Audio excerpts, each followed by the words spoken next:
యెషయా గ్రంథం 53వ అధ్యాయం చదవండి 1వ వచనం నుండి.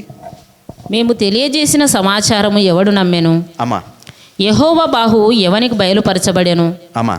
లేత మొక్కవలెను, ఎండిన భూమిలో మొలచిన మొక్కవలెను అమ్మా. అతడు ఆయన ఎదుట పెరిగెను. అమ్మా. అతనికి సురూపమైనను సొగసైనను లేదు. సురూపమైనను సొగసైనను లేదు. మనం అతన్ని చూచి ఆపేక్షించున్నట్లుగా అతని యందు సురూపము లేదు. అతడు తృణీకరింపబడిన వాడును ఆయను. మనుషుల వలన విసర్జింపబడిన వాడును వ్యసనాక్రాంతుడుగాను వ్యాధిని అనుభవించిన వాడుగాను మనుషులు చూడనొల్లని వాడుగాను ఉండెను. అతడు తృణీకరింపబడిన వాడు గనుక మనం అతనిని ఎన్నిక చేయకపోతిమి. ఎవరి గురించి రాయబడింది ఈ అధ్యాయము? 53వ అధ్యాయము పాత నిబంధనలోనే ముందుగానే మన ప్రభువైన మన దేవుడైన యేసు ప్రభుల వారి గురించి రాయబడింది. అతడంట సురూపమైనను సొగసైనను లేనివాడయ్యాడు. ఎందుకంటే ఒక వ్యక్తిని చితగబాదినారనుకో, ఎక్కడ పడితే అక్కడ కొట్టినారనుకో, దెబ్బలు తగిలినాయనుకో, ఎట్లుంటాడు? అందంగా ఉంటాడా? లేకపోతే హీరోలా ఉంటాడా? ఉండడు కదా. మొహం వాసి ఎక్కడ పడితే అక్కడ దెబ్బలు తగిలి ఎర్రగా అయిపోయి అట్లుంటారు కదా. దేవుడంట యేసు ప్రభుల వారు అలా అయ్యారంట. ఎందుకు అయ్యారని ఈ అధ్యాయాన్ని గనక పరిశీలిస్తే కేవలం నీ కొరకు నా కొరకు ఆయన అలా మారాడంట. నిన్ను నన్ను మన పాపముల నుంచి విడుదల కలుగజేయడానికి ఈయన ఈ విధంగా మారాడని ఉంది. ఈ ప్రణాళిక ఎప్పటిది? డిసెంబర్ 25 ఉంది మనకు. నెక్స్ట్ డెకరేషన్ చేసుకోవాలని వద్దాం. మనం చేసుకోవడానికి బెలూన్స్ ఎప్పుడు తెచ్చుకుంటాం? ఇప్పుడు తెచ్చుకున్నామా? మనం లేవు కదా. ఎప్పుడు తెచ్చుకుంటాం? 24వ తేదీ రాత్రికి తెచ్చుకుంటామంట. రైట్. స్టిక్కర్స్ కానీ కలర్ పేపర్స్ కానీ లేకపోతే డెకరేషన్కి సంబంధించినవన్నీ ఎప్పుడు తెచ్చుకుంటాం? 24 రాత్రికి తెచ్చుకుంటాం. ఓ రోజు ముందు తెచ్చుకుంటాం, అలెక్స్ చెప్పినట్టు. రైట్. ఇప్పుడు ఎప్పుడు ఆలోచన చేస్తాము? ఒకరోజు ముందుకు ఆలోచన చేస్తాం. ఇప్పుడు ఆలోచన చేసి తెచ్చిపెట్టుకున్నామా? ఒక నెల ముందు ఆలోచన చేశామా? ఆలోచన చేయలే. కానీ యేసు ప్రభుల వారు కల్వరిశిలో రక్తం కార్చి ప్రాణం పెట్టాలన్న ఆలోచన దేవునికి ఎప్పుడుది అంటున్నా. 25కు ఒకరోజు ముందు మనం అన్ని సిద్ధపాటు చేసుకుంటాం. ఆ ఆలోచన మన మైండ్లో అప్పుడు పుడుతుంది అంటున్నా. అలానే యేసు ప్రభుల వారు కల్వరిశిలో రక్తం కార్చి ప్రాణం పెట్టాలన్న ఆలోచన ఎప్పటిది? ఆదికాండం 3వ అధ్యాయం 15వ వచనం. మరియు అమ్మ, నీకును స్త్రీకిని నీ సంతానమునకును ఆమె సంతానమునకును వైరము కలగజేసేదను. అది నిన్ను తల మీద కొట్టును, నీవు దానిని మడిమపై మీద కొట్టుదు అని చెప్పాను. అది నిన్ను తల మీద కొట్టును. అది అని ఉన్న చోట కింద పుట్నోట్లో ఏముంది? ఆయన. ఏమనుంది? ఆయన. ఆయన అంటే ఎవరు కొట్టేది? యేసు ప్రభుల వారు సాతాన్ను చిదగదొక్కుతాడు అని ఎప్పుడు వ్రాయబడింది అంటే ఆదికాండంలోనే దేవుడు ఫిక్స్ అయినాడు. ఇంతకు మునుపు ఎప్పుడు ఫిక్స్ అయినాడో మనకు తెలియదు. ఇక్కడ చూస్తే మొట్టమొదటి ప్రవచనము యేసు ప్రభుల వారి గురించి ఏమనుందంటే ఆయన దాన్ని తల మీద కొట్టును. ఆయన దాన్ని తల మీద కొడతాడట. దాన్ని తల చిదగదొక్కుతాడని 3:15లో రాయబడింది. ఎప్పుడు? ఆదికాండంలోనే దేవుడు అనుకున్నాడు. అనుకొని ఏం చెప్పాడు? ఈ మాట చెప్పడానికి గల కారణం ఏంటంటే, ఓ సాతానా, నీవేం చేసావంటే నా పిల్లలను మోసం చేసి మోసపుచ్చి నీ పాపాన్ని వాళ్ళకి అంటించావు. ఆ పాపాన్ని కడగడానికి ఒకరు వస్తాడు. వచ్చిన వ్యక్తి ఆ పాపం నుంచి వారికి విడుదల కలగజేస్తాడు అని 3:15లో రాయబడింది కదా. ఇప్పటికీ వ్రాయబడినప్పటికీ ఇప్పటికీ 2000 సంవత్సరాల తర్వాత మనము ఈయన కలవరిశిలో రక్తం కార్చిన 2000 సంవత్సరాలకు మనం ఇప్పుడు మాట్లాడుకుంటున్నాం. అంటే దాదాపు 6000 సంవత్సరాల క్రితమే దేవునికి ఈ ఆలోచన నుండి ప్రభువుని భూమి మీదకి ఈ ఉద్దేశంతో పుట్టియడానికి దేవుడు ఒక ప్రణాళిక కలిగి ఉన్నాడు కదా. ఇప్పుడు వద్దాం మార్కు సువార్త 4వ అధ్యాయము 35 నుంచి 41 వచనాలు చదువుకుందాము. 35వ వచనం చదవండి. ఆ దినమే సాయంకాలమైనప్పుడు ఆయన అద్దరికి పోదామని వారితో చెప్పగా, చాలమా, దేవుడు ఏం చెప్పాడంటే ఇక్కడ ఉన్నారు, ఇక్కడి నుంచి అటు సైడ్ వెళ్దాము అని చెప్పాడు. పడవలో ప్రయాణం అవుతూ వారు జనులను పంపివేసి ఆయనను ఉన్న పాటున చిన్న దోణిలోనికి తీసుకొని పోయిరి. ఆయన వెంబడి మరికొన్ని దోణులు వచ్చాయి. నెక్స్ట్ అప్పుడు పెద్ద తుఫాను రేగి ఆయన ఉన్న దోణి మీద అలలు కొట్టినందున దోణి నిండిపోయెను. ఆయన దోణి అమరమున తలగడ మీద తల వాల్చుకొని నిద్రించుచుండెను. వారు ఆయనను లేపి, శిష్యులు ఏమంటున్నారంటే యేసు ప్రభుల వారిని లేపి, బోధకుడా, అయ్యా రబ్బీ, మేము నశించిపోవుచున్నాము నీకు చింత లేదా అని అడుగుతున్నారు. ఎవరిని పట్టుకొని ఏ మాట అడుగుతున్నారు? యేసు ప్రభుల వారిని పట్టుకొని, ప్రభువా మేము చచ్చిపోతుంటే ఇంత వర్షం పడుతుంది, తుఫాన్ వస్తుంది, ఈ నీళ్లు రేగి పడవల మీద కొడుతా అంటే నువ్వు చల్లగా పడుకున్నవే, నీకు చింత లేదా అని అడుగుతున్నారు. ఈయన నీ కొరకు నా కొరకు కలవరిశిలో రక్తం కార్చి ప్రాణం పెట్టడానికి ఇప్పటికి 4000 సంవత్సరాల క్రితమే నియమింపబడ్డాడు. 4000 సంవత్సరాల క్రితమే ఈయన నీ కొరకు నా కొరకు కలవరిశిలో రక్తం కార్చి ప్రాణం పెట్టాలని నియమింపబడి ఉంటే ఆయనను పట్టుకొని వీళ్ళు ఏమడుగుతున్నారు? చింత లేదా అని అడుగుతున్నారు. ఇప్పుడు పిల్లలు ఉంటారు, స్కూల్కి వెళ్ళే పిల్లలు తల్లిదండ్రులను అంటే ఈ మాట ఎట్టుంటుంది? నాన్న నాకు స్కూల్ డ్రెస్ కొనియాలన్న చింత లేదా అని. తండ్రి ఏమంటాడు అప్పుడు? నాకు చింత లేనిదే నిన్ను స్కూల్లో జాయిన్ చేయిస్తున్నా అని అడగడా? మరి నాన్న నేను పోయేటప్పుడు నాకు చాక్లెట్ కొనియాలన్న చింత లేదా అంటే, చాక్లెట్ కాదు, చాక్లెట్ బాక్స్ ఇంట్లో తెచ్చిపెట్టినా అంటాడు తండ్రి. దేవుడు వీళ్ళతో పాటు కలిసి వీళ్ళతో పాటు తిరుగుతూ ఉంటే దేవుని విలువ వీళ్ళకు తెలియలేదు. అంతెందుకు, శరీరధారి అయి ఆయన మారువేషంలో మన మధ్యలోనే ఎక్కడన్నా ఒక వ్యక్తిలాగా వచ్చి కూర్చున్నాడు అనుకో, మనం ఏం చేస్తాం? దేవానికి స్తోత్రం, వందనాలని చెప్తాం ఆయనకు? చెప్పము. అయితే అక్కడ చైర్లో కూర్చో, లేకపోతే పక్కన వచ్చి కూర్చో అంటాం. ఏదన్నా కొద్దిగా గట్టి గరిచినాడు అనుకో, అరిచాకు కొంచెంసేపు ఉండు చెప్తాం కదా. ఏం మనకు తెలిస్తేనా ఆయన దేవుడని? అట్లా అప్పుడున్నటువంటి విశ్వాసులు కూడా దేవుని గుర్తించలేకపోయారు. ఆయన దేవుని ఉద్దేశంలో నుండి వచ్చిన వ్యక్తిని గుర్తించలేక ఎటు పడితే అట్ట మాట్లాడుతున్నారు. నీకు చింత లేదా అని.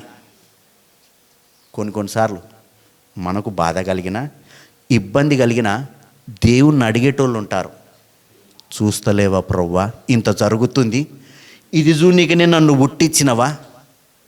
అనవసరంగా నిన్ను నమ్ముకుంటే, నీ బదులు ఇంతకుముందు బొమ్మల్ని నమ్మినా బాగుండు, అవే బాగుండే, మాకు అన్ని దగ్గరికి తెచ్చిపెట్టేవి అని కొన్నిసార్లు బాధ తట్టుకలేక, మన దేవుడు ఆయన్నే, ఆయనంటే ఇష్టమే, కానీ కొన్నిసార్లు ఆ బాధ తట్టుకలేక దేవుణ్ణి ప్రశ్నిస్తుంటాం. అలా ప్రశ్నిస్తున్నాము అంటే దేవుడు ఇంకా మనకు సరిగా అర్థం కాలేదు. లూకా సువార్త 10వ అధ్యాయం 38వ వచనం నుండి 42 వచనాల వరకు చూసుకుందాము. 38వ వచనం చదువుదాం. అంతటా వారు ప్రయాణమై పోవుచుండగా ఆయన ఒక గ్రామంలో ప్రవేశించెను. మార్తా అను ఒక స్త్రీ ఆయనను తన ఇంట చేర్చుకొనెను. చాలమా, మార్త అనే స్త్రీ యేసు ప్రభుల వారిని ఇంట చేర్చుకున్నారు. రైట్ మా, నెక్స్ట్ మా. ఆమెకు మరియా అను సహోదరి ఉండెను. ఆమా. ఈమె యేసు పాదముల యొద్ద కూర్చుండి ఆయన బోధ వినుచుండెను. ఆమా. మార్త విస్తారమైన పని పెట్టుకొనుట చేత తొందరపడి ఆయన యొద్దకు వచ్చి యేసయ్య దగ్గరికి వచ్చి, ప్రభువా నేను ఒంటరిగా పని చేయుటకు నా సహోదరి నన్ను విడిచిపెట్టినందున నీకు చింత లేదా? ఈమె అడుగుతాంది, ఈమెకు పని భారం ఎక్కువ అడుగుతాంది, ప్రభువా నీకు చింత లేదా అని. ఎవరిని పట్టుకొని ఏమడుగుతున్నాం? ఈమె ఏమడిగింది? ప్రభువా నీకు చింత లేదా? ఆయనంట కొన్ని వందల ప్రవచనాలు ఉన్నాయి. వస్తాడు నీ కొరకు నా కొరకు కలవరిశిలో రక్తం కార్చి ప్రాణం పెడతాడు. ప్రాణం పెట్టి నిన్ను నన్ను పరిశుద్ధునిగా మారుస్తాడు. ఆయన తన రాజ్యంలో నిన్ను నన్ను ఉంచుకుంటాడు. యుగ యుగాలు ఆయనతో మనము జీవిస్తామని కొన్ని వందల ప్రవచనాలకు నెరవేర్పుగా ఆయన భూమి మీదకి వస్తే నీకు చింత లేదు అంటుంది మార్తమ్మ. ఏమంటుంది? చింతనే లేదు. నా పనులు ఇన్ని పనులు పెట్టుకొని నేను ఈ పనుల్లో ప్రయాసపడుతుంటే నా అక్కనో నా సహోదరిని కాళ్ళ దగ్గర కూర్చోబెట్టుకొని మాటలు చెప్పుకుంటూ కూర్చున్నావు ప్రభువా, నీకు నా గురించి చింత లేదు అంటుంది. ఒక విషయం గుర్తుపెట్టుకుందాం. ఎవరమైతే యేసు ప్రభువును నమ్మి ఈ భూమి మీదకి వచ్చామో, ఈ భూమి మీద ఈ సంఘంలో ఉన్నామో, ఏ సంఘంలోనైనా ఇదంటే ఇదనే కాదు, మళ్ళీ దేవుని మందిరంలో ఉన్నామో, వారు దేవుని ప్రణాళికతో పుట్టినవారు. మనము దేవుని ప్రణాళికలో పుట్టినోళ్ళం. మా వాళ్ళు బంధువులు ఉన్నారు. ఓసారి యేసు ప్రభుల వారి గురించి ప్రభుని నమ్మిన తర్వాత స్వార్థ చెప్పిన. యేసు ప్రభుల వారు కొన్ని వేల సంవత్సరాల క్రితమే వచ్చారు. అవ్వకు ఆ సర్పం మోసం చేసింది, పండు తినిపించింది, మోసం చేసింది, దానివలన పాపం వచ్చిందంటే అంత కథ అంతా విని ఇంటికి పోయి మళ్ళీ వచ్చినాడు. ఆయన వచ్చి అడిగి, ఒరే పామెట మాట్లాడరా అని అడుగుతున్నాడు. ఇంతవరకు నేను చెప్పిన యేసు ప్రభుల వారు నీకు గుర్తురాలే, పామెట్ట మాట్లాడింది రా అని అడుగుతున్నాడు. ఎందుకంటే అదే పాము ఇంకో ఆయనకు చుట్టుకొని ఉంటుంది. ఈయనతో ఎప్పుడు మాట్లాడని పాము ఇక్కడెట్ట మాట్లాడే పాము? డౌటు, ఎట్ట మాట్లాడిందిరా పాము? అట్లా ఇవేవి ఆలోచించకుండానే నువ్వు దేవుని మందిరంలో వచ్చి కూర్చున్నావు. ఈ ఆలోచన రావడానికి దేవుడు నిన్ను నన్ను ఏర్పరచుకొని తెచ్చుకున్నాడు. రెండోది, ఇప్పుడున్న కాలంలో సరే ఈ ఆదివారాన్ని లోకానుసారంగా ఉన్నప్పుడు ఎట్లుంటిమి? సినిమాలకు, ఇంకా మటన్ తెచ్చుకుంటుంటిమి. ఇది లేకుంటే ఎట్లా? మటన్ తెచ్చుకుంటుంటిమి, ప్రశాంతంగా తింటుంటిమి, మధ్యాహ్నం సినిమాకి వెళ్తుంటిమి, సాయంత్రం బయటికి వెళ్తుంటిమి. ఆనాడు ఏనాడైనా నీవు నీ దేవుణ్ణి గుర్తు చేసుకున్నావా? గుర్తు లేకుండా బ్రతికినావు. ఈరోజు ఎందుకు నువ్వెక్కడొచ్చి కూర్చున్నావు? ఎవరు చెప్పినారు నీకు? ఇదే రోజున నేను బయట ఎవరైనా పిలిస్తే నువ్వు వెళ్తావా? ఎందుకు వచ్చి కూర్చున్నావు? ఏమొస్తాయని, ఏది వస్తుందని? సర్లే పరలోకం అనుకుందాం. నువ్వేనాడైనా చూసావా? ఎవరు చెప్పారు? రాయబడింది పేపర్లు అనుకో, నమ్మెందుకు వచ్చావు? ఆ బుద్ధి నీలో నాలో దేవుడు పుట్టిస్తే వచ్చి కూర్చున్నాం. నేను చెప్పే మాట ఏంటంటే, నువ్వు నేను దేవుణ్ణి అడగాల్సిన పని లేదు, నా గురించి నీకు చింత లేదా అని. ఆయన చింత కలిగి ఉండే నిన్ను నన్ను ఇక్కడికి తెచ్చి పెట్టుకున్నాడు. ఆ చింత కలిగి ఉండే నిన్ను నేర్పరచుకున్నాడు, నన్ను నేర్పరచుకున్నాడు, మనల్ని నేర్పరచుకున్నాడు. కాబట్టి ఏ ఒక్కదానికైనా ఏదైనా లేకపోతే, ఏదైనా దొరకకపోతే నువ్వు చింత చేయొద్దు. జీవం కలిగిన దేవుడు నీ కొరకు నా కొరకు ప్రాణం పెట్టడానికి తన కుమారుణ్ణే సిలువ కప్పజెప్పినాడు. తన కుమారుణ్ణే సిలువ కప్పజెప్పిన దేవుడు నీకు ఏది ఇవ్వాలనో ఏది ఇవ్వకూడదో తెలియనంత తెలివిలేని స్థితిలో ఉన్నాడా నీ దేవుడు, నా దేవుడు? ఒకసారి ఆలోచిద్దాం. నాకు ఆరోగ్యం బాగాలేదు, సమస్యలు ఉన్నాయి, ఆర్థిక ఇబ్బందులు ఉన్నాయి, అవి ఉన్నాయి, ఇవి ఉన్నాయి, ఏం దేవుడో ఏమో, ఊకే అనవసరంగా నమ్మితి నీ ప్రభుని. నమ్మి ఏం లాభము? పలానోళ్ళు చూడు మిద్దె మీద మిద్దె కట్టారు, ఆ మిద్దె మీద మళ్ళీ బిల్డింగ్ వేస్తా అన్నారు, నేను చూస్తే నేను ఇదే పరిస్థితిలో ఉన్నా. ఏమో ప్రభు నమ్మినందుకు ఒక రకమైన అసంతృప్తి నాలో ఉంది అని ఒకవేళ మనసులో ఒకవేళ బాధపడుతూ నాకేం లేదు, నా పిల్లలకేం లేదు, నా పిల్లల బ్రతుకులు ఎట్లో ఏమో ఏదో క్వశ్చన్ మార్కుల్లో బ్రతుకుతున్నవేమో.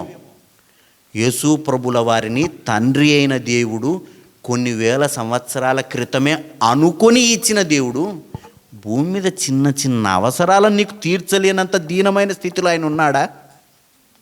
ఎందుకు వస్తుంది నీ హృదయంలో ఆ క్వశ్చన్ మార్కు? ప్రవ్వా నాకిన్ని శ్రమలుంటే నీకు చింత లేదా అని అడిగే క్వశ్చన్ మార్కు మనకు రాకూడదు. అసలు ఈయన ఎంత గొప్పవాడో తెలిస్తే ఆ మాట మనము అడగము. సంఖ్యాకాండం 14వ అధ్యాయం 1వ వచనం చదువుదాం. అప్పుడు ఆ సర్వ సమాజము ఎలుగెత్తి కేకలు వేసెను. ప్రజలు ఆ రాత్రి ఎలుగెత్తి ఏడ్చిరి.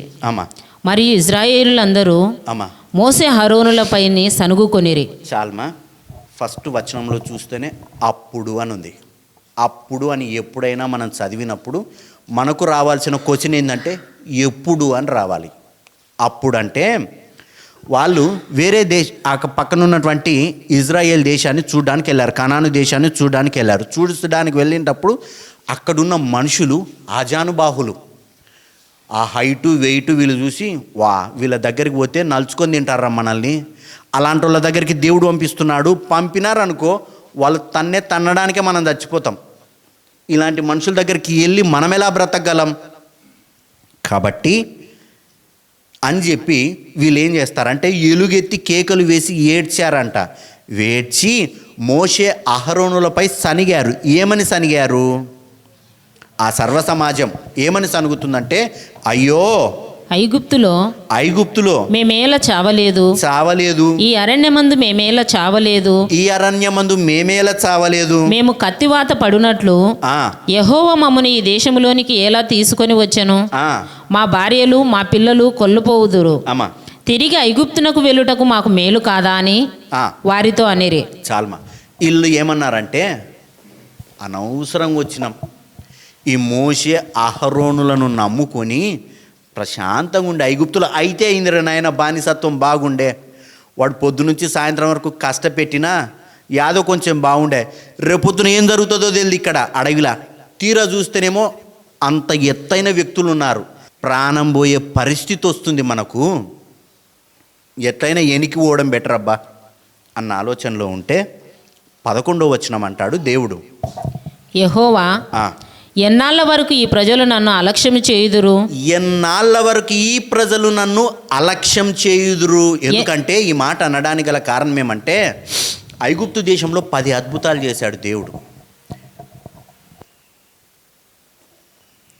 ఈ గోడను ఎవడైనా పడగొట్టగలరా? చేత్తో గుద్ది ఎవరైనా పడగొట్టగలరా? వద్దులే, మనందరం కలిసి పడగొడదామా చేత్తో? ఒకసారి గుద్ది ట్రై చేద్దామా? ఏమవుతాయి? చేతులు బెండ్ అవుతాయి కదా. ఇంత చిన్న గోడను కదిలియడానికే మనం ఆలోచన చేస్తాము. సముద్రము, కేసీ కెనాల్ కాదు, తెలుగంగ కాదు, నది కాదు, సముద్రాన్ని ఇట్లా చీల్చి మధ్యలో రోడ్డు వేసి ఇప్పుడు బయటికి వెళ్ళరా అంటే ఎట్లుంటుంది? అంత గొప్ప అద్భుతం చేసినప్పుడేమో మా దేవుని మించినోడు లేడు, నువ్వే మా రాజు అని కీర్తన అన్నారు. కొన్ని దినములు గడిచేసరికి ఏమైందంటే, అనవసరంగా వస్తేమి, ఆయన నమ్ముకొని వస్తేమి, ఎనికి తిరిగిపోతే చాలా బాగుంటుంది, అయితే అయింది ఐగుప్తు ఫరోనే మేలు ఈ దేవుని కంటే అన్నటువంటి ఆలోచనలు వీళ్ళ మైండ్లో కదులుతూ ఉన్నాయి. అప్పుడు దేవుడు అంటాడు, ఇంతవరకు దేవుడా నువ్వు గొప్ప దేవునివి ఏంటివి, మీకేం పుట్టారా, అప్పుడే మమ్మల్ని ఇట్ట చేస్తేవి అని అంటున్నారు, ఎన్నాళ్ళ వరకు మీరు నన్ను అలక్ష్యం చేయుదురు?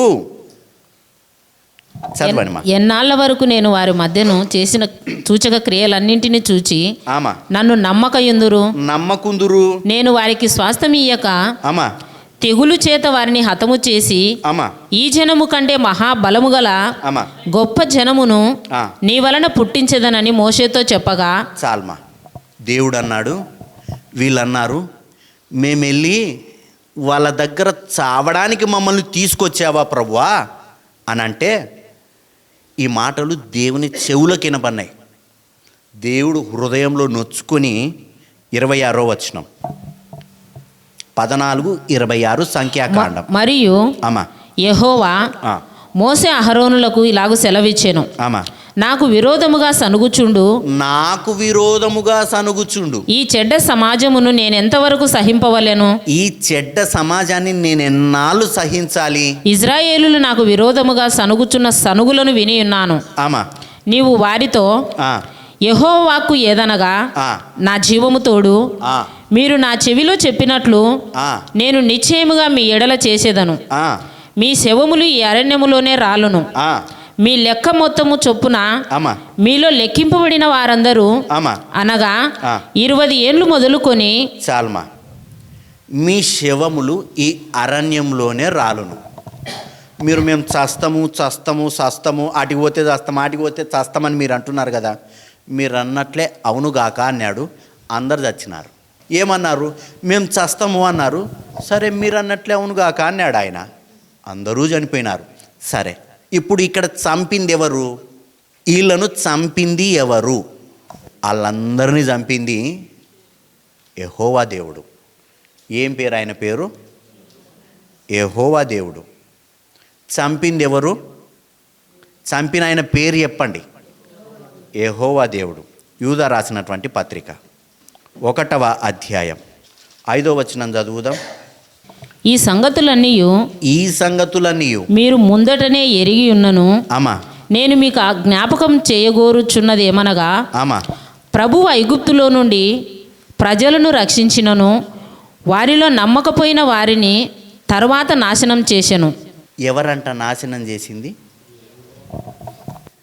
ఇక్కడ 5వ వచనంలో ఎవరు నాశనం ఇప్పుడు ఈ సంగతులన్నీ మీరు ముందటనే ఎరిగి ఉన్నను, నేను మీకు జ్ఞాపకం చేయగోరుచున్నదేమనగా ప్రభువు ఐగుప్తులో నుండి ప్రజలను రక్షించినను వారిలో నమ్మకపోయిన వారిని తరువాత నాశనం చేశాను. ఆ 14వ అధ్యాయంలో సంఖ్యాకాండంలో ఏదైతే చెప్పినప్పుడు వాళ్ళు ప్రభువుని నమ్మలేదు, నమ్మనందుకు దేవుడు నాశనం చేశాడు. చేసిన వ్యక్తి ఎవరు అంటున్నా? యెహోవా దేవుడు. కానీ ఇక్కడేం రాయబడింది? ప్రభువు ఐగుప్తులో నుండి. ఎవరి ప్రభువు? యెహోవా దేవుడా? యేసు ప్రభువా? ఐగుప్తులో నుండి బయటికి తీసుకొచ్చింది ఎవరు ప్రజలను? యెహోవా దేవుడా యేసు ప్రభువుల వారా అని అడుగుతున్నా. ఒకటోసారి ఇక్కడేమనుంది? మళ్ళీ ప్రభు ఐగుప్తులో నుండి అని ఉంది కదా. మళ్ళీ ఇక్కడ ప్రభు ఎవరు? యెహోవా దేవుడా యేసు ప్రభుల వారా? మన క్లారిటీ రావాలంటే ఇదే వచనాన్ని ఇంగ్లీష్లో చూస్తే ESV అంటే ఇంగ్లీష్ స్టాండర్డ్ వర్షన్లో చూస్తే, now I want to remind you although you once fully knew it that Jesus who saved.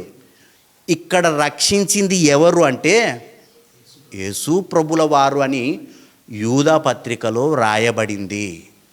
Original print గ్రీకులో చూసిన ఈ పత్రిక రాయబడింది, గ్రీకు భాషలో రాయబడింది.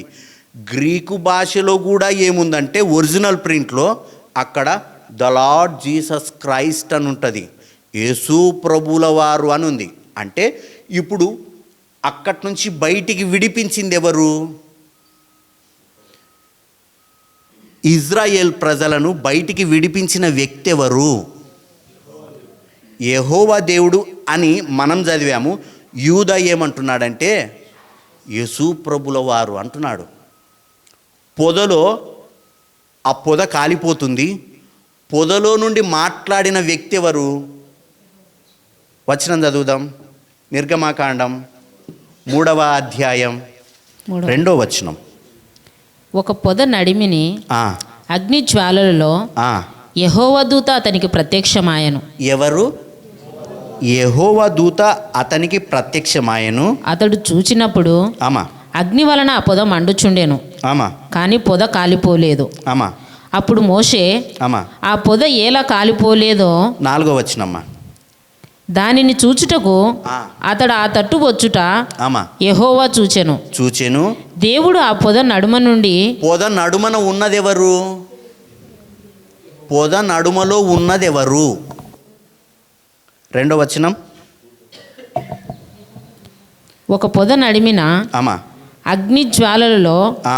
యెహోవా దూత అతనికి ప్రత్యక్షమాయెను. పొద నడిమిలో ఉన్నదెవరు? యెహోవా దూత.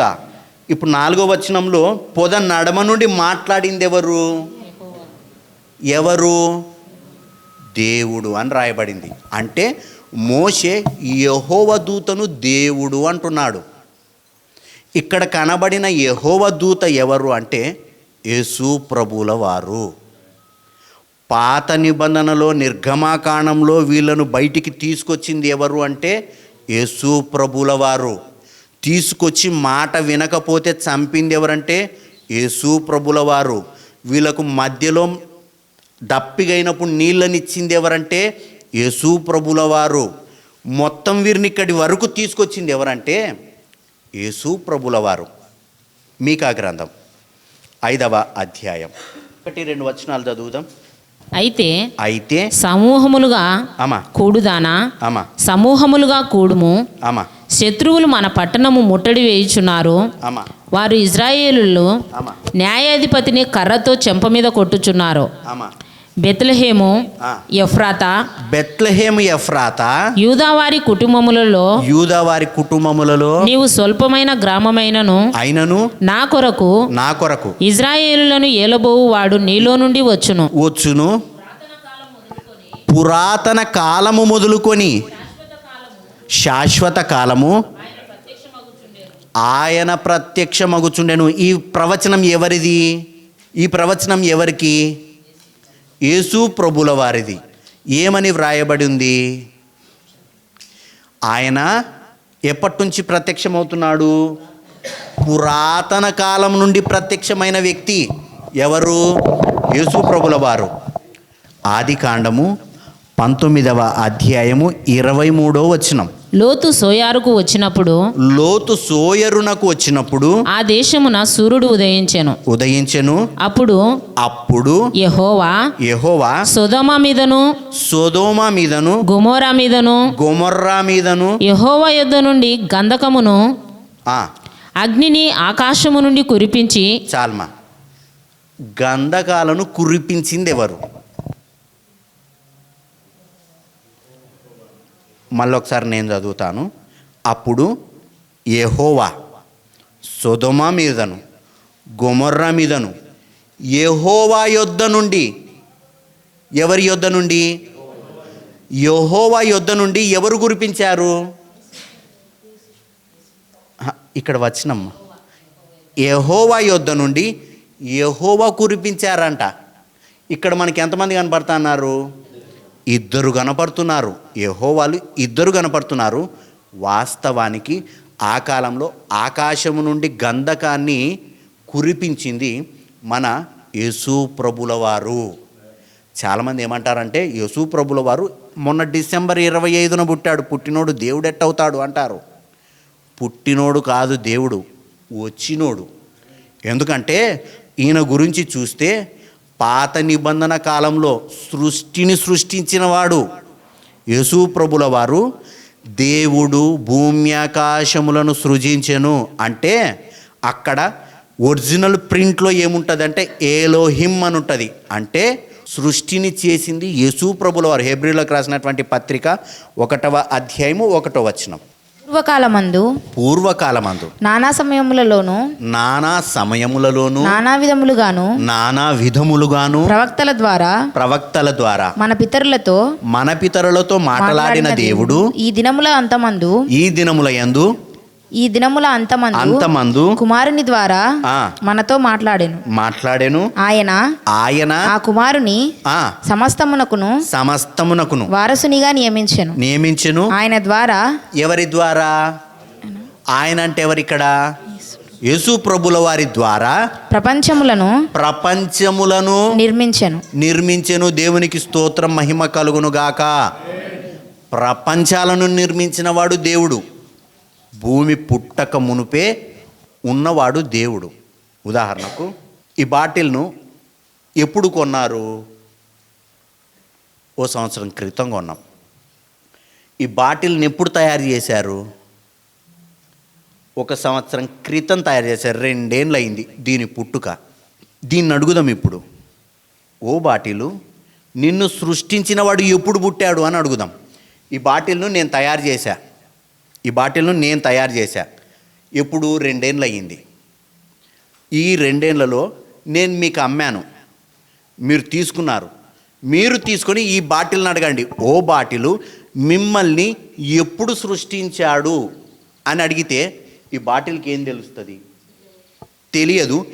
ఈ బాటిల్ను సృష్టించినోడు ఎప్పుడు పుట్టాడని ఈ బాటిల్ని అడిగితే బాటిల్కి ఏం తెలుస్తుంది? అర్థమైందా? దేవుడు మనల్ని సృష్టించాడు. సృష్టికర్త ఎప్పుడు పుట్టాడో నీకు నాకేం తెలుసు? సృష్టికర్తకు బొత్తిగా పుట్టుకనే ఉండదు. పుట్టుక లేనివాడు దేవుడు. అందుకనే యేసు ప్రభుల వారు ముందే ఉన్నవాడు, ఇప్పుడు వచ్చాడు. తల్లి గర్భములో నీ కొరకు నా కొరకు వచ్చాడు, పుట్టినవాడు కాడు. ఇది తెలియక యేసు ప్రభుల వారు నిన్నగాక మొన్న పుట్టారనుకునే వాళ్ళు ఉన్నారు. ఈ ఆలోచన ఆదికాండంలోనే దేవునికి ఉంది. దేని కొరకు? నీ కొరకు నా కొరకు ఆయన వచ్చాడు. ఓ ప్రాంతం నుంచి నీ కొరకు నా కొరకు ఎవరైనా, ఇప్పుడు మనకు కావలసిన వాళ్ళు, మన బంధువులు దూర ప్రాంతం నుంచి, అమెరికా నుంచి వస్తున్నారనుకుందాం. వస్తే ఆ రోజు పొద్దున 7 గంటలకు వస్తారనుకుందాం ఇంటికి. మనం ఏం చేస్తాం? దూరం నుంచి ఒక వ్యక్తి కానీ మన బంధువులు కానీ మన ఇంటికి వస్తే మనం ఏం చేస్తాం? వాళ్ళ కొరకు వెయిట్ చేస్తాము. వాళ్ళ ఇంటికి వచ్చేంత వరకు వెయిట్ చేసి వాళ్ళని తీసుకొచ్చుకోవడానికి ప్రయత్నం చేస్తాం. వాళ్ళు వచ్చిన రోజు వాళ్ళు వస్తారు అంతెందుకు, వద్దులేండి. దైవజనులు అబ్రహాం గారు, హోసానా మినిస్ట్రీస్ దైవజనులు అబ్రహాం గారు ఈరోజు మీ ఇంటికి వస్తా అన్నారు. ఏం చేస్తారు మీరు? ఇల్లు శుభ్రం చేసుకొని వెయిట్ చేస్తామా చేయమా? ఆ రోజు డ్యూటీకి పోతామా? డ్యూటీకి వెళ్తామా? లీవ్ పెట్టుకుంటామా పెట్టుకోమా? కదా. ఒక గొప్ప దైవజనులు మన ఇంటికి వస్తారంటేనే ఎంతో ఆతురతతో వెయిట్ చేస్తాం. అట్లాంటిది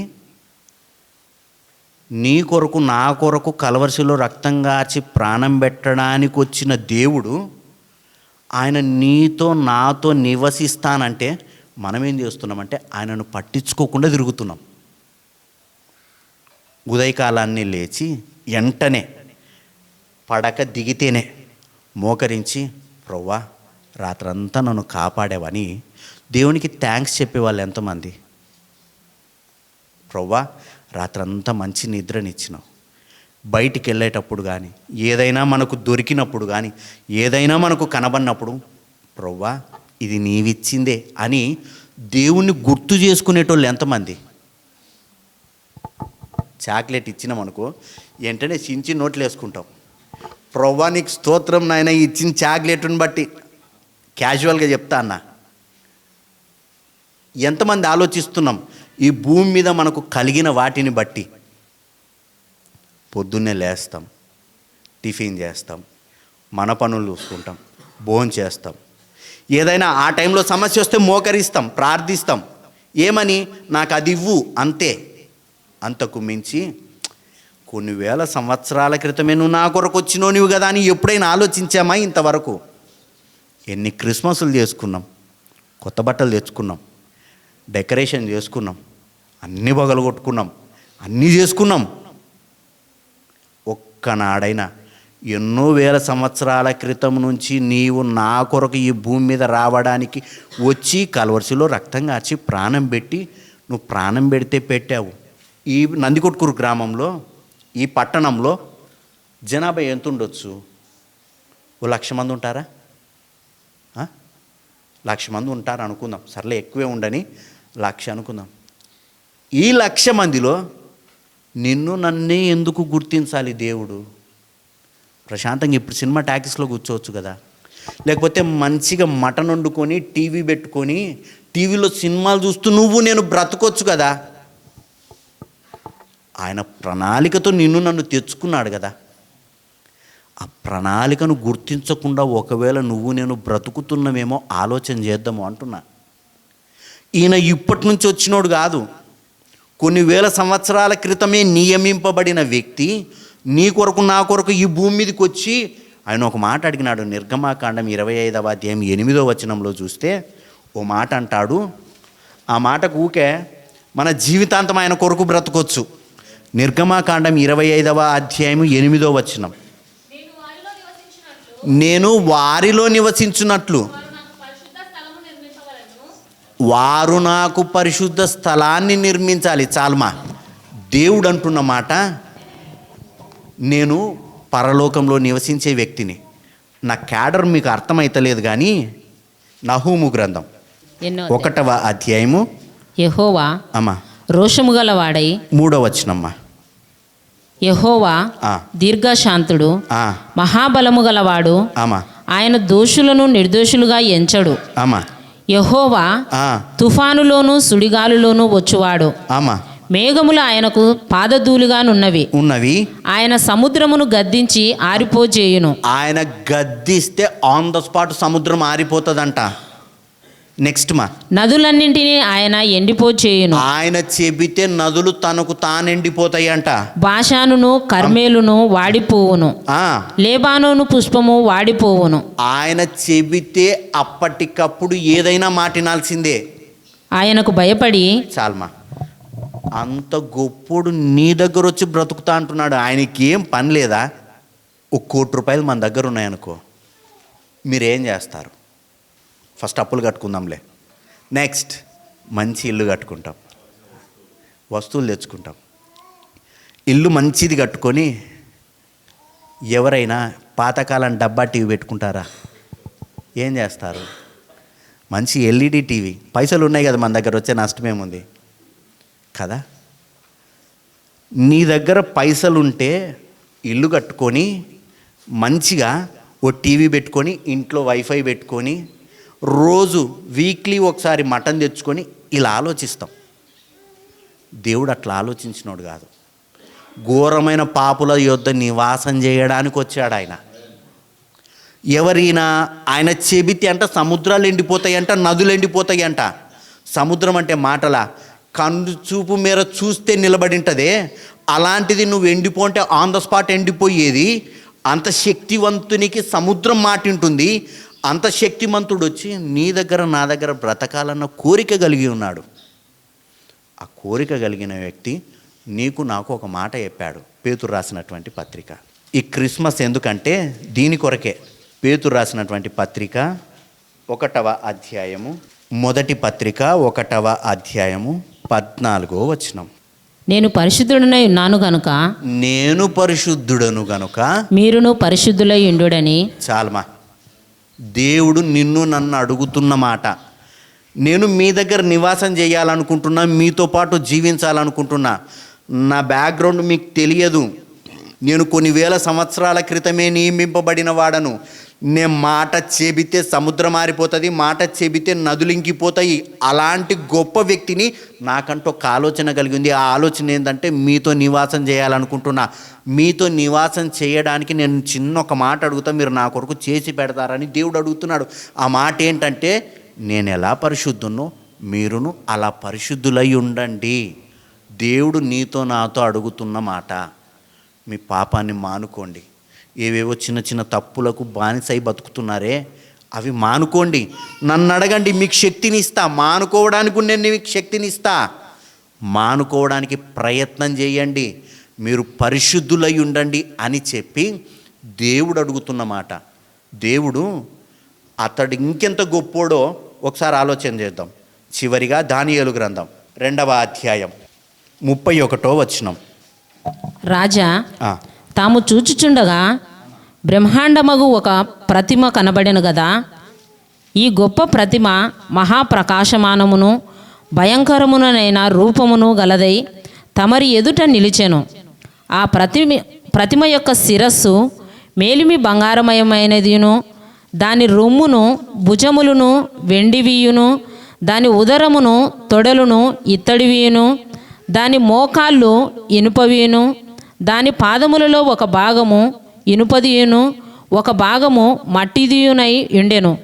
మరియు చేతి సహాయము లేక తీయబడిన ఒక రాయి ఇనుమును మట్టియును కలిపిన ఆ ప్రతిమ యొక్క పాదముల మీద పడి దాని పాదములను తుత్తునీలుగా విరగగొట్టినట్టు తమకు కనబడెను. చాల్బా నెబుకద్నెజరుకు ఒక కల వచ్చింది. ఆ కల కూడా మర్చిపోయాడు. మర్చిపోతే దానియేలు అనే వ్యక్తి వచ్చి నీకు కనబడిన కళ నేను చెబుతానని చెప్పి కళని చెప్పాడు. మీకు ఒక ప్రతిమ కనపడింది, ఒక బొమ్మ కనపడింది. తల భాగము బంగారుమయము, తర్వాత దాని రొమ్మును భుజములను వెండివి, ఉదరము తొడలు, పొట్ట భాగము తొడలు భాగము ఇత్తడివి, దాని మోకాళ్ళు ఇనుపవి, దాని పాదములలో ఒకటేమో ఇనుపది ఇంకోటేమో మట్టి.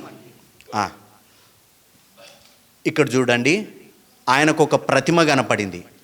ప్రతిమ తల భాగం బంగారు, రొమ్ము భాగము భుజములు భాగము వెండి, ఉదరము తొడలు భాగము ఇత్తడి, కాళ్ళు ఒక కాలేమో ఇనుము ఒక కాలేమో మట్టి. ఇది కనపడింది కదా. ఇది ఒక ప్రవచనం. తల భాగము బబులోను రాజ్యం, బబులోను సామ్రాజ్యం. తర్వాత ఇక్కడ రొమ్ము భాగము వెండి. ఇది ఎవరికి సాదృశ్యం అంటే మాదియ పారసికకు సాదృశ్యము. ఆ తర్వాత ఉదరము తొడలు భాగము ఏది ఇత్తడి. ఇత్తడి దేనికి సాదృశ్యం అంటే మాదియ పారసిక తర్వాత వచ్చింది గ్రేకీయులు, గ్రీక్ సామ్రాజ్యానికి గుర్తు. కాళ్ళ భాగము ఇనుము ప్లస్ మట్టి దేనికి సాదృశ్యం అంటే రోమా సామ్రాజ్యానికి గుర్తు. ఈ రోమా సామ్రాజ్యాన్ని పడగొట్టడానికి చేతి సహాయము లేని రాయి వచ్చి పడుతుందంట. ఇది ఈ విషయం చెప్పింది 500 సంవత్సరాలకు నెరవేరింది. అంటే 500 సంవత్సరాల తర్వాత ఏం జరుగుతుందో ముందే ఊహించి దేవుడు రాసి పెట్టాడు. ఒక గంటకి ఏం జరుగుతుందో మీరు చెప్పండి. రేపటి దినాన ఏ టిఫిన్ చేసుకుంటారు మీరు? ఏ టిఫిన్ చేసుకుంటారు? టిఫిన్ ఏం చేసుకుంటారు? ఇప్పటికే మన మైండ్లో లేదు అది, రాత్రికి ఉంది ఆలోచన. కానీ దేవుడు 500 సంవత్సరాల తర్వాత ఏం జరుగుతుందో ముందే రాసి పెట్టుంచాడు. అది జరుగుతుందని చెప్పాడు. ఎంత గొప్పోడయ్యిండాలి. అంత గొప్పోడు ఏం చేస్తున్నాడంటే నీతో బ్రతుకుతా ఛాన్స్ ఇస్తావా అని అడుగుతున్నాడు. కొన్ని వేల సంవత్సరాల క్రితము, ఇంకా ఫ్యూచర్ ఉంది.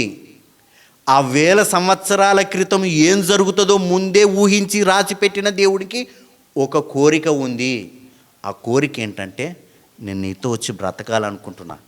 నువ్వు పర్మిషన్ ఇస్తే, మీరు పర్మిషన్ ఇస్తే మీతో పాటు వచ్చి నేను జీవిస్తా.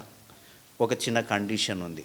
మీతో పాటు నేను జీవించాలంటే మీరు పరిశుద్ధంగా బ్రతకండి. మీరు పరిశుద్ధంగా బ్రతికితే ఇద్దరం కలిసి బ్రతుకుదాం. ఇక్కడ కాదు పరలోకంలో, ఇక్కడ కాదు పరలోకంలో కలిసి బ్రతుకుదాం. పరిశుద్ధత కలిగి బ్రతుకుదాం. వాక్యం చదువుదాం, ప్రార్థన చేసుకుందాం. ఇంట్లోకి సాతాను వచ్చి కూర్చున్నాడు. ఎవరు చెప్పండి? ఇంట్లో ఈ మధ్యలో ప్రతి ఒక్కరింట్లో సాతాను వచ్చి కూర్చున్నాడు. ఎవరు? Cell phone. Correct. Cell phone ఇంట్లో ఉన్నాడా? మనిషి దగ్గర ఉన్నాడా? మనిషి దగ్గర ఉన్నాడు. ఏం చేస్తాడంటే ఒక్కొక్కరికి ఒక్కొక్క పిచ్చిని పెట్టాడు. దాంట్లో ఒకడు ఏం చేస్తారంటే షార్ట్స్ చూసుకుంటూ బతుకుతారు. గంటలు టైం అయిపోతుంటుంది. ఇది అయిపోయింది. కొంతమంది ఎంటర్టైన్మెంట్ ప్రోగ్రాములు చూసేటోళ్ళు ఉన్నారు. అవి ఇవి చూసుకుంటూ అటు చూసుకుంటూ ఇటు చూసుకుంటూ దేవుని మర్చిపోయేటోళ్ళు ఉన్నారు. ఇంకొంతమంది గేమ్స్ ఇన్స్టాల్ చేసుకొని గేమ్లు ఆడుకునేటోళ్ళు ఉన్నారు. ఈ రకంగా టైం వేస్ట్ అవుతుంది. అట్లా ఎవనికి కావాల్సిన గాలం వానికి వేసి పెట్టాడు. దీని మోజులో పడి దేవుణ్ణి మర్చిపోయి బతుకుతున్నాం. ఆయనేమో మన కొరకు పక్కనే ఉండి వెయిట్ చేస్తా అంటాడు. ఈ మనిషి పక్కన సెల్లు పెడితే ఇతనితో నేను మాట్లాడాలి, ఇతడు ఎప్పుడు వాక్యం బైబిల్ తెరుస్తాడో నేను అతనితో మాట్లాడాలి పొద్దు నుంచి సాయంత్రం వరకు దేవుడు పక్కన కూర్చొని వెయిట్ చేస్తా అంటే మనం సెల్ ఫోన్తో ఆడుకుంటూ పాడుకుంటూ దాంతో గడుపుతూ బ్రతుకుతున్నాం. ఎంత ఘోరం చెప్పు. ఎవరైనా గొప్ప వ్యక్తి ఇంట్లోకి వచ్చినప్పుడు ఆ మనిషిని ఇంట్లో కూర్చోబెట్టి బయటకు పోయినామనుకో, ఆ మనిషి ఏమంటాడు? అప్పుడు ఏమంటారు? ఎందుకు పిలిచినవరు నన్ను అప్పుడు? మన బంధువులే ఇంటికి వచ్చినప్పుడు వాళ్ళని పెట్టి బయట తిరగనీకి పోయినామనుకో, అడగరా ఎందుకు పిలిచినవరా, నువ్వు ఇంట్లో ఉండవు ఏముండవు, నన్ను ఇంట్లో పెట్టి నువ్వు తిరుగుతీవి, ఎటరా నాయన కొంచెం పట్టించుకోరా మమ్మల్ని, కొంచెం చూడు అని అంటారు కదా. అదే మాట దేవుడు అడుగుతున్నాడు. నీ దగ్గర వచ్చి నేను నివసిస్తానంటే నీకు తీరిక లేని బ్రతికైపోయిందా? మళ్ళీ ఏమో నా పండగ చేసుకుంటావు, నా పేరు చెప్పుకుంటావు, కొత్త బట్టలు కొనుక్కుంటావు, ఇల్లంతా క్లీన్ చేసుకుంటావు, అన్నీ చేసుకుంటావు. నేను ఒక్కటే నీ దగ్గర ఉండను. పేరుకేమో నా పేరు పెట్టుకొని అన్నీ చేసుకుంటావు, ఆ పండగలో నేను మాత్రం ఉండను, మీరందరూ ఉంటారు మళ్ళీ. ఎంతవరకు అని చెప్పి దేవుడు తన బాధను ఒకవేళ ఆయనకే కనుక రూపం ఇస్తే ఎంత ఏడుస్తాడో ఆయన. గుక్కబట్టి ఏడ్చి చెప్పుకుంటాడేమో, గుక్కబట్టి ఏడ్చి చెప్పుకుంటాడు. నేను నీ కొరకు 2000 సంవత్సరాల క్రితమే కలవరిశిలో రక్తం కార్చి ప్రాణం పెడితే ఆ మాత్రం గుర్తించలేకపోతివే. ఇంకా దీనికి మళ్ళీ నా బైబిలే పట్టుకుంటావు, నా పేరు పెట్టుకుంటావు, అన్నీ బ్రతుకుతావు. నేనంటే గుర్తుండను. నేను ప్రతి అవసరం నీకు తీరుస్తూ ఉంటే నన్ను నువ్వు ఆషామాషి వ్యక్తిలాగా లెక్కేసుకున్నావేమో. నేను భూమికి పునాదులు వేయబడక మునిపే ఉన్నోన్ని, ఈ ప్రపంచాన్ని సృష్టించిన. ఎందుకు సృష్టించినా తెలుసా? ఆ సృష్టించింది కూడా కేవలం నీ కొరకే సృష్టించిన. నువ్వు భూమి మీద బాగా బ్రతకాలని సృష్టించిన ఈ సృష్టితో నువ్వు మమేకమైపోయి నన్ను మర్చిపోయి బ్రతుకుతున్నావా అని అడిగితే మన సమాధానం ఏమి? ఈరోజు దేవుడే వచ్చి అడిగాడు అనుకో, ఇన్ని సంవత్సరాలు నీకు జీవితాన్ని ఇచ్చిన, సెల్ ఫోన్తో నువ్వు గడిపినంత ఒక్క రోజున నువ్వు నాతో గడిపితివే అని అడిగితే నీ సమాధానం, నా సమాధానం ఏమి? ఇష్టమైన వ్యక్తులతో కూర్చొని గడిపినంత ఒక్కనాడైనా నాతో మాట్లాడితివే? దీనికే పండగ? దేనికి పండగ అని అడిగితే మన సమాధానం ఏం చెప్పాలి? వస్తావు, మందిరానికి వస్తావు, పట్టలేస్తావు, సాపలేస్తావు, కసులు కొడతావు, అయిపోయిన తర్వాత వంటలు వండుకుంటావు, తింటావు, కడుక్కుంటావు, వెళ్ళిపోతావు. నేనెక్కడున్నా నీ దగ్గర? నేను చెప్పిన పరిశుద్ధత ఎక్కడిది అని అడిగితే మనం దేవునికి ఏం సమాధానం చెప్పాలి? చనిపోయిన తర్వాత ఒకానొక రోజు ప్రత్యక్షమైన తర్వాత ఇవే మాటలు ఒకవేళ దేవుడు అడిగితే మనం ఏం చెప్పాలి? నేనేమంటున్నా అంటే, సరే ఇంతవరకు అయిపోయింది, ఈ రోజుటి నుంచి అయినా ఆయన గుర్తిద్దాము అని అడుగుతున్నా. సరే అయిపోయింది, ఈ రోజుటి నుంచి అయినా వాక్యానికి ప్రాధాన్యతనిద్దాం, ప్రార్థనకు ప్రాధాన్యతనిద్దాం, ఆయనతో ఒక సంబంధాన్ని కలిగి బ్రతుకుదాం. నీ దగ్గరకు వచ్చిన వ్యక్తి ఆషామాషి వ్యక్తి కాదు. అంత గొప్ప వ్యక్తి నీ దగ్గరకు వస్తే అవసరానికి వచ్చి నీకు చింత లేదా అని అడిగే స్థితికి వెళ్ళిపోయినాం. నువ్వేం చూస్తున్నావు మా కథ అని అడిగే స్థితికి వెళ్ళిపోయినామే తప్ప నీతో నేను జీవించాలి కదన్న ఆశ లేకుండా ఒకవేళ బ్రతుకుతున్నామేమో హృదయాలను పరిశీలన చేసుకుందాం. మనమందరం ఇంతవరకు అయిపోయింది. బలహీనతలో బ్రతికిండొచ్చు, దేవునికి నచ్చనట్టు బ్రతికిండొచ్చు, మనుషులతో బ్రతికిండొచ్చు, మనుషులకు నచ్చినట్టు బ్రతికిండొచ్చు. ఒక్కసారి హృదయాలను పరిశీలన చేసుకొని, ప్రభువా ఈ రోజు నుంచి నీకు నచ్చినట్టు బ్రతుకుతా. పండగకు బట్టలు లేకపోయినా పర్లేదు, మస్తుగునే బట్టలు, ఆ బట్టలు కాకపోతే ఇంకో బట్టలు కట్టుకుందాం. మనుషులు నీతో మాట్లాడకపోయినా పర్వాలేదు, నిన్ను తిట్టినా పర్లేదు, కొట్టినా పర్లేదు, దేవుడు నీతో లేకుండా మాత్రం ఉంటే ఒక్కసారి మాత్రము ఈరోజు పరిశీలించుకోవాల్సిన దినం అని అంటున్నా. దేవుడు నీతో సంబంధం, దేవునితో నీకు సంబంధం లేకపోతే అప్పులు కాదు, అనారోగ్య సమస్యలు కాదు, పిల్లలు కాదు, బట్టలు కాదు, డబ్బు కాదు, తిండి కాదు. నీ దేవుడు నీతో సంబంధం లేని బ్రతుకు ఒకవేళ బ్రతుకుతూ ఉంటే ఈ భూమి మీద ఇదే పెద్ద నరకం. దేవునితో సంబంధం లేని జీవితమే గొప్ప నరకం. చాలామంది ఈ కాలంలో ఏమైందంటే మందిరానికి వస్తారు, దేవుణ్ణి ఆలోచించడంలే, దైవజనుని మెప్పు కొరకు బ్రతికేటోళ్ళు ఉన్నారు. దైవజనుడు మిమ్మల్ని దేవుని రాజ్యానికి తీసుకెళ్ళడు. ఈ వాక్యం తీసుకెళ్తుంది. ఈ వాక్యంలో ఉన్నట్టు బ్రతికితే తీసుకెళ్తుంది. మందిరానికి వస్తారు, మందిరంలో అన్ని పనులు చేస్తారు. పనులు చేసినంత మాత్రాన్ని దేవుని రాజ్యానికి వెళ్ళము. పరిశుద్ధత కలిగి బ్రతికితే దేవుని రాజ్యానికి వెళ్తాము. అట్లని దైవజనులను తక్కువ చూడాలన్నది ఉద్దేశం కాదు.